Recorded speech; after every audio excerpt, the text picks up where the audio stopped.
Assalamualaikum warahmatullahi wabarakatuh. Om Swastiastu, salam budaya. Salam sejahtera untuk kita semua. Yang terhormat Ibu Ri Ajeng Kristiana selaku dosen pembimbing kita, serta rekan-rekan seperjuangan yang kami banggakan. Di masa pandemi ini, tidak ada untayan kata yang terindah kecuali rasa syukur kita ucapkan kepada Maha Pencipta yang telah mencipta segala apa yang kita nikmati untuk hari ini, esok, dan yang akan datang. Kami dari kelompok 3 yang terdiri dari Adik Dwi Septiana, Adinda Sipa Pauziah, Ahdiati Pauziah Firmansyah, Nilna Anik Fitriani, Siti Sadiah, Wanda Arum Harnanda. Kami akan mempresentasikan tentang jaringan epitelium dan ikat. Jaringan pada hewan. Jaringan adalah kumpulan dari sel yang mempunyai struktur dan fungsi yang sama. Jaringan-jaringan itu sendiri dapat dibedakan berdasarkan letak dan fungsinya. Jaringan merupakan suatu organisasi sel, tetapi jaringan ini belum dapat mendukung fungsi yang lebih besar kalau tidak bekerja sama dengan jaringan-jaringan lainnya. Oleh karena itu, perlu sekali adanya keterkaitan hubungan kerja antara jaringan yang satu dengan jaringan yang lainnya untuk melakukan suatu fungsi. Macam jaringan. Jaringan epitel adalah jaringan yang melapisi atau menutup permukaan tubuh, organ tubuh, atau permukaan saluran tubuh hewan. Jaringan epitel tersusun dari 2 cara yang berbeda, yaitu jaringan epitel terdiri atas sel-sel yang tersusun dalam lembaran-lembaran. Lembaran tersebut terdiri atas lapis atau beberapa lapis. Jaringan epitel biasanya menutup permukaan luas tubuh, misalnya kulit, atau menutup saluran yang berhubungan dengan permukaan tubuh. Jaringan epitel yang melapisi permukaan organ tubuh ataupun saluran dalam tubuh disebut endotelium. Yang kedua, jaringan epitel tersusun dari kelenjar yang disesuaikan dengan fungsi sekresi. Jaringan epitel ini digolongkan sebagai epitel kelenjar. Epitel dapat dibedakan berdasarkan bentuk sel-selnya yang meliputi pipih, kubus, dan silindris. Epitel juga dibedakan berdasarkan jumlah lapisannya, berlapis-lapis atau hanya selapis saja.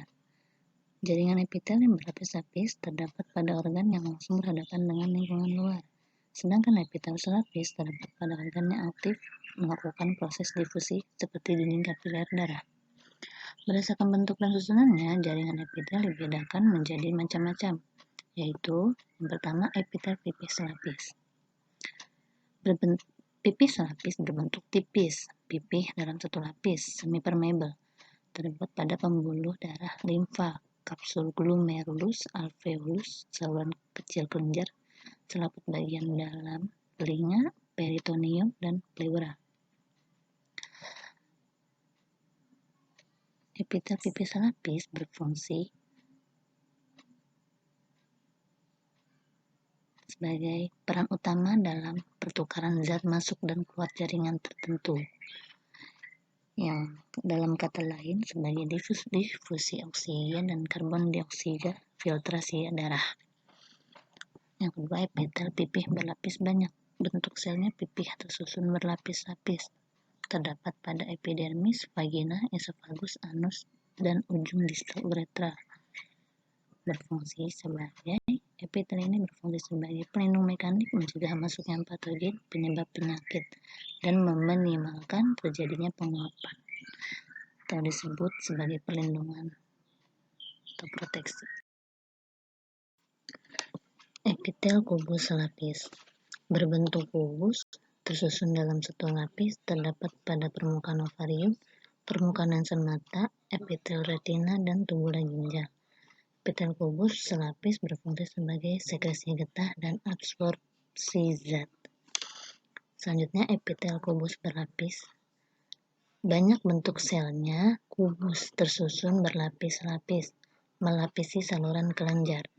Terdapat pada saluran kelenjar keringat, kelenjar minyak, gua zakar, dan indung telur. Epitel ini berfungsi sebagai sekresi. Epitel silindris lapis berbentuk silindris, tersusun dalam satu lapis.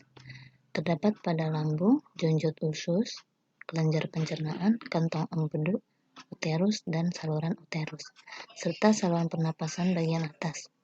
Epitelium ini berfungsi sebagai sekresi, absorpsi, proteksi, dan memindahkan zat. Selanjutnya ada epitel silindris berlapis banyak. Bentuk selnya silindris tersusun berlapis-lapis, melapisi permukaan yang basah atau rongga yang basah.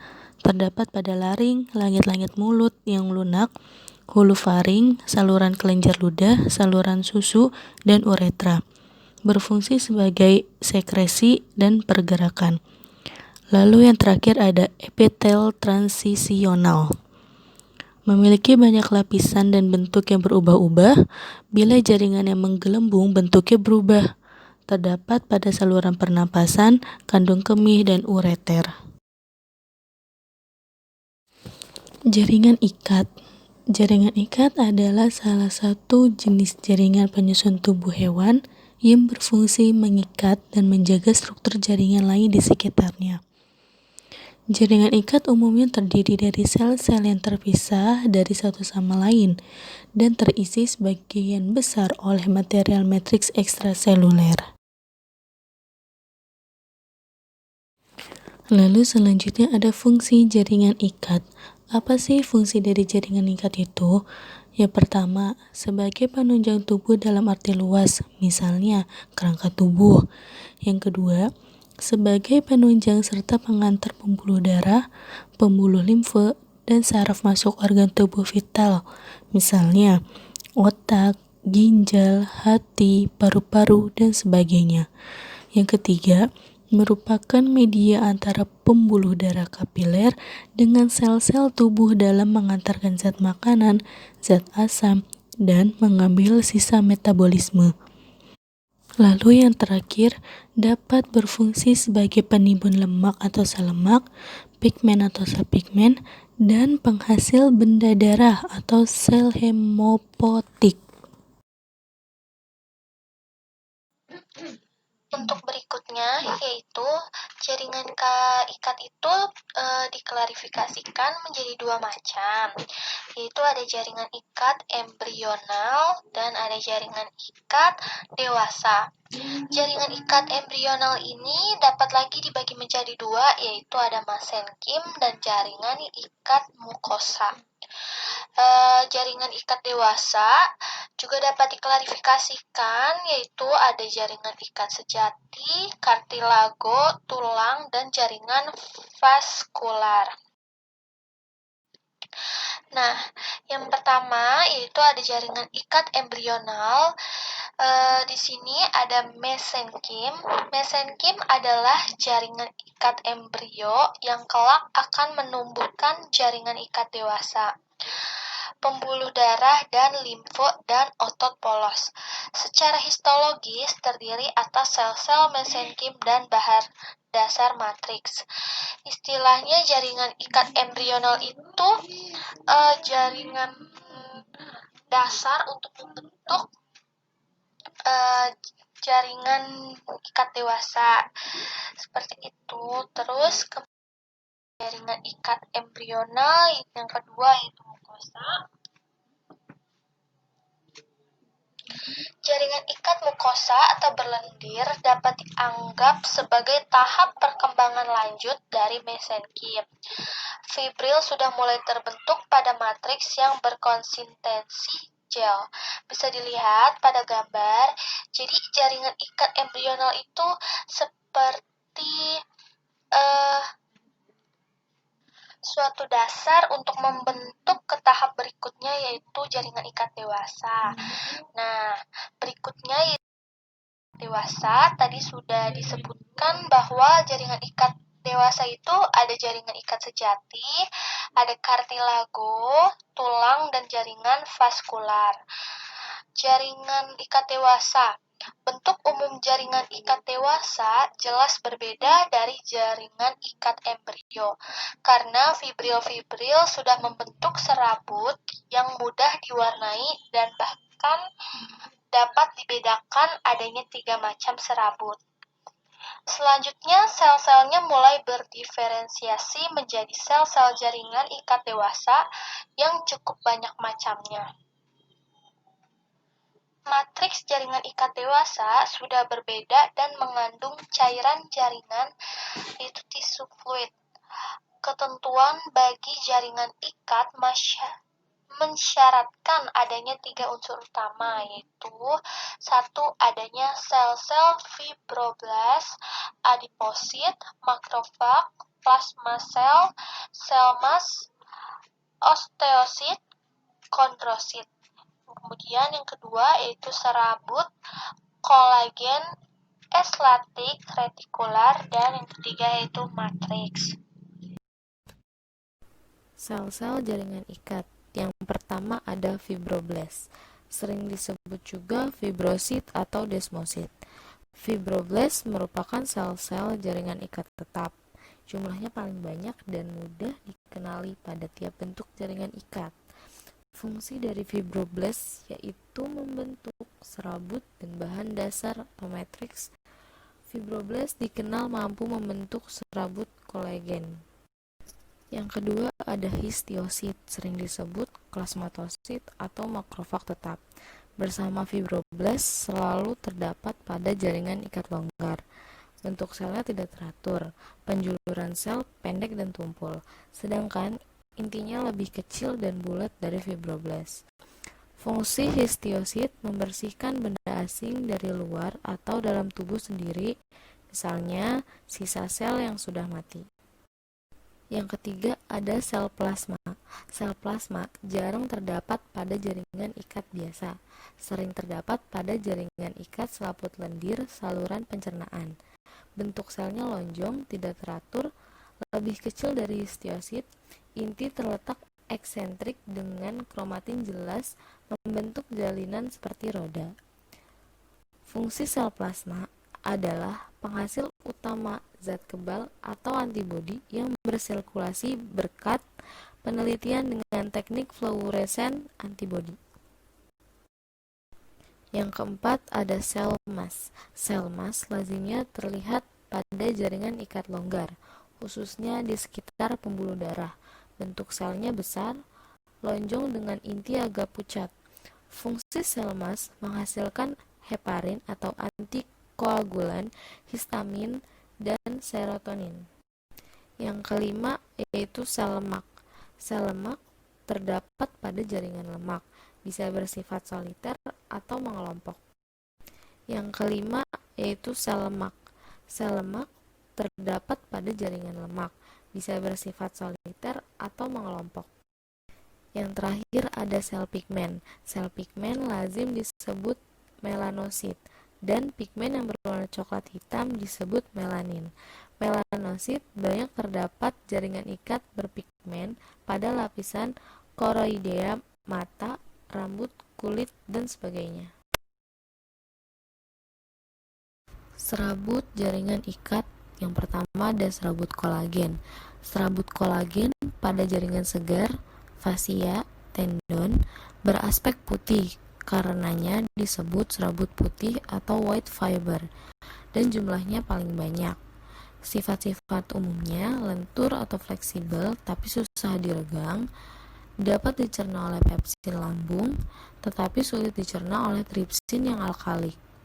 Bila direbus menjadi gelatin, bila direndam dalam asam lemah akan menggembung, tapi dalam basa lemah, bahan antar fibril akan larut sehingga akan terurai.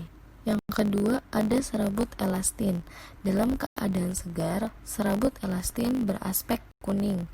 Karenanya disebut serabut kuning atau yellow fiber. Ligamentum nuchae tunica flava yang banyak mengandung serabut elastin memang beraspek kuning. Sifat umumnya, serabut elastin bersifat elastik, tahan terhadap pengaruh panas, dingin, dan enzim pencernaan, kecuali oleh enzim pankreatin atau elastase dari pankreas. Sulit diwarnai dengan pewarna H dan E, jadi harus dengan metode khusus. Yang ketiga, serabut retikular. Serabut retikular, serabutnya kecil, bercabang-cabang membentuk retikulum. Bentuknya cukup halus sehingga mudah terselubung oleh matriks dan bahan lain pada proses pewarnaan, sehingga sulit tampak. Dengan pewarnaan khusus, metode Bialkowsky yang mengandung perak nitrat akan berwarna coklat hitam, sedangkan serabut kolagen akan tampak kuning atau coklat. Serabut retikular sering disebut serabut argyrifil. Secara elektromikroskopik, serabut retikular memiliki silang periodik seperti serabut kolagen pada kulit, hanya berbeda diameternya.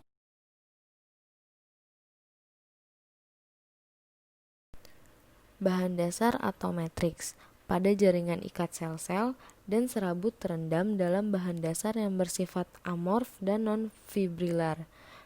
Konsistensinya mirip gel yang mampu mengikat air. Air tersebut merupakan media untuk difusi gas dan metabolik dari pembuluh darah ke sel atau sebaliknya. Jadi, matriks dan cairan jaringan sangat erat kaitannya. Bahan dasar mengandung mukopolisakarida atau glikosaminoglycans yang dibagi dalam dua kelompok, yaitu yang pertama, asam hyaluron dan kondroitin. Yang kedua, kondroitin sulfat A, B, C, dan keratosulfat.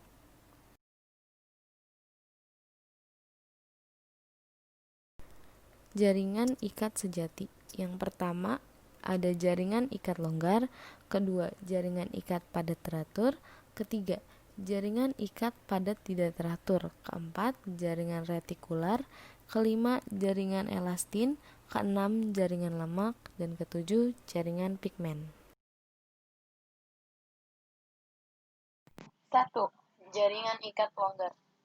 Luas dalam tubuh hewan, strukturnya dapat sedikit berbeda sesuai dengan lokasi serta namanya. Antara subkutan, endomysium, dan jaringan interstitial tidak hanya nama serta lokasinya yang berbeda, strukturnya pun ada bedanya.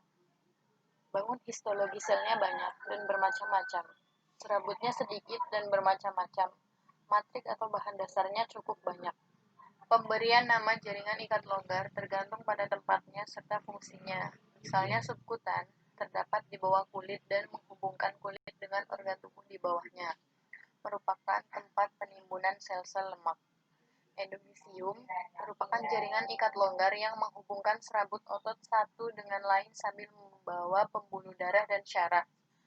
Jaringan interstitial merupakan jaringan ikat longgar yang terdapat di antara ujung kelenjar, merupakan media antara pembuluh darah dan sel-sel kelenjar yang aktif membuat sekreta, misalnya kelenjar ambing. 2. Jaringan ikat padat teratur. Dikarenakan susunan serabutnya, maka dinamakan jaringan ikat padat teratur. Bila serabutnya padat, maka sel-selnya relatif sedikit serta macamnya terbatas. Matriks pun relatif sedikit. Dengan melihat macam serabutnya dibagi sebagai berikut. Mayoritas serabut kolagen, yaitu tendon, ligamentum, fascia, aponeurosis, sedangkan mayoritas serabut elastin yaitu ligamentum nuchae dan tunica flava. Tendon atau urat. Tendon hampir seluruhnya dari serabut kolagen, tersusun paralel dan membentuk berkas yang cukup pekat.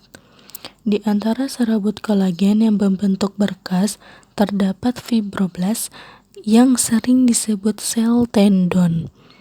Di antara berkas satu dengan yang lain, terdapat jaringan ikat longgar yang membawa pembuluh darah dan syaraf.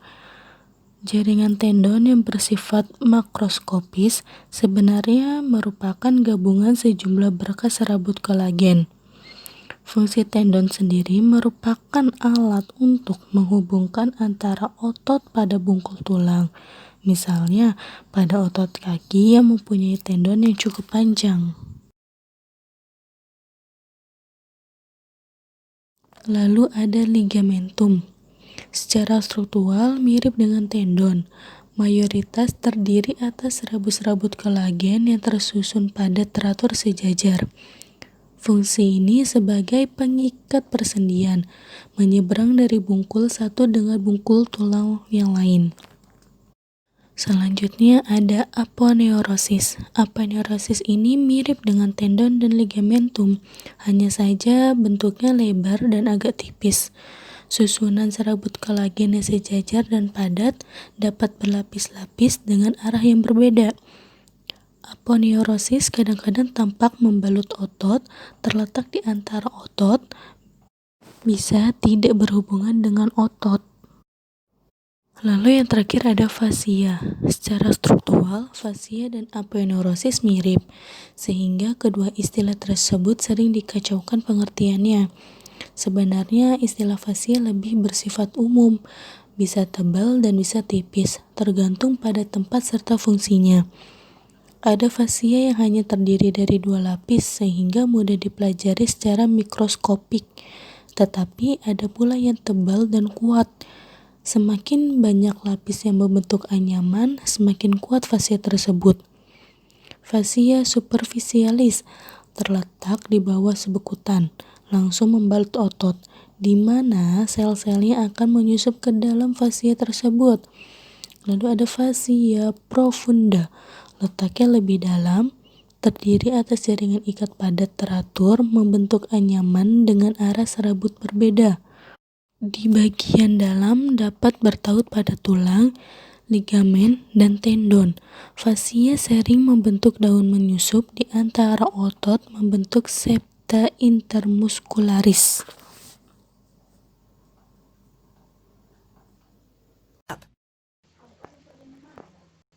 Selanjutnya adalah jaringan ikat padat tidak teratur.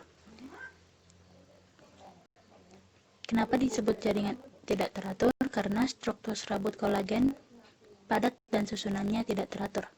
Di samping mayoritas adalah serabut kolagen, terdapat pula serabut elastik sedikit dan bahkan otot polos. Misalnya pada tunica albugenia testis kuda, kapsula, dan trabecula limpa.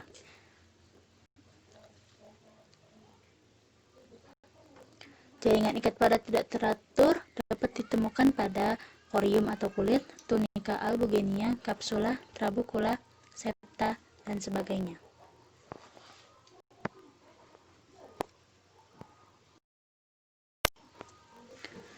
Lalu ada jaringan retikular.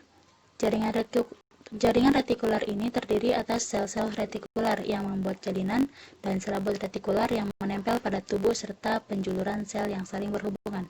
Inti sel retikular besar dan pucat, sitoplasmanya cerah tanpa adanya vakuola di dalamnya. Ini di samping bisa dilihat gambarnya.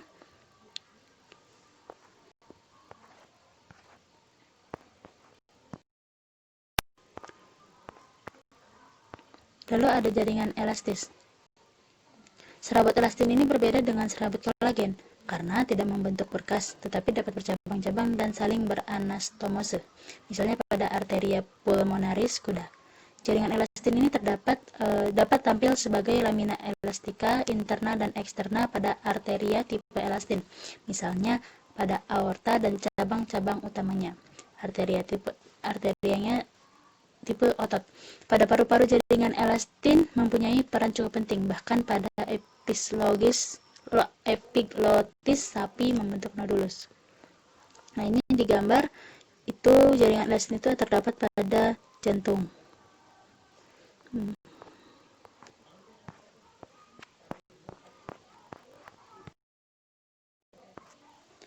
Lalu ada jaringan ikat berpigmen.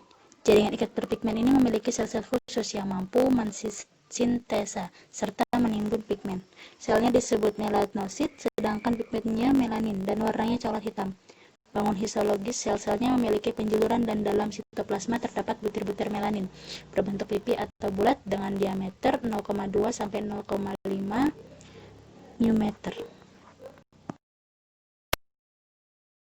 Sekian dari kelompok kami. Mohon maaf apabila ada kekeliruan dan kesalahan. Terima kasih. Wassalamualaikum warahmatullahi wabarakatuh.